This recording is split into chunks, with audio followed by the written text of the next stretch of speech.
Hey, ladies and gentlemen, this is Carmine Sabia for Explain America, and another media organization has bent the knee to Donald Trump. And let's say, Don Lemon and Jim Acosta, two former CNN guys, let's say they're not happy about it. Before we get started, please make sure you like, comment, share, and subscribe. It really helps us out. Don Lemon and Jim Acosta are renowned. They are known for people by people who watch the media as two of the biggest crybabies in the history of journalism. So it doesn't surprise me that they are whining and complaining here as CBS has axed its executive producer of 60 Minutes in what many believe is an attempt to appease and accommodate President Donald Trump. Donald Trump, not a fan of a lot of the people in the mainstream media, especially the shot callers and decision makers like this executive. Well, Lemon and Acosta, they did not have a positive reaction to it. They did their usual routine, right? Crying and whining like little babies, like little tiny babies. It's not fair. Trump's getting his way. But what they said here is kind of interesting. They actually said they believe Trump has broken the code, that he has broken the code to get the media to capitulate to him. He's figured out how to do it. Well, if that's true, then you got to give him credit and blame the media. Don't blame Trump.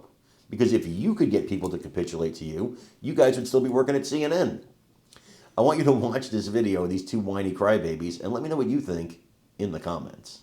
Corporations don't want their business in Washington interfered with or blocked, right? Their mergers, Yeah. their acquisitions, and all of those things, their consolidations and, whatever takeover of companies. They don't want that. And so they are cozying up to Donald Trump. They are bending the Yeah. knee. And now CBS may have to settle with Donald Trump if they want this Paramount merger Trump. to go through, because Donald Yeah. Trump is suing them for a lot of money. And that is not this, that for me, for the freedom of speech crowd, that is just total hypocrisy. It seems to me Trump has figured out how to crack the code of how to hurt the press, how to hit the media where it hurts.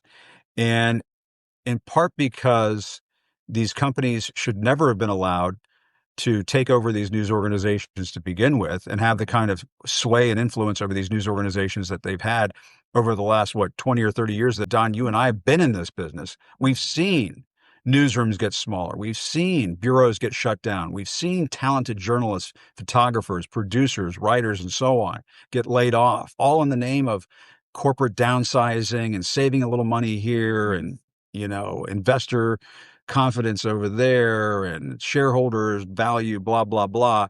And it just has gotten journalists further and further away from being able to do their damn jobs.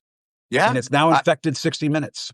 It's 60 Minutes, like one of the most trusted, news magazines. If not, it is the most trusted news magazine Yeah. program, I believe, on the air today, in anywhere in the world. And right, 60 Minutes or 60 Minutes overseas, right? Isn't there an English Exactly. British version of 60 Minutes? There's an Australian version of 60 Minutes. Yeah, I mean, it's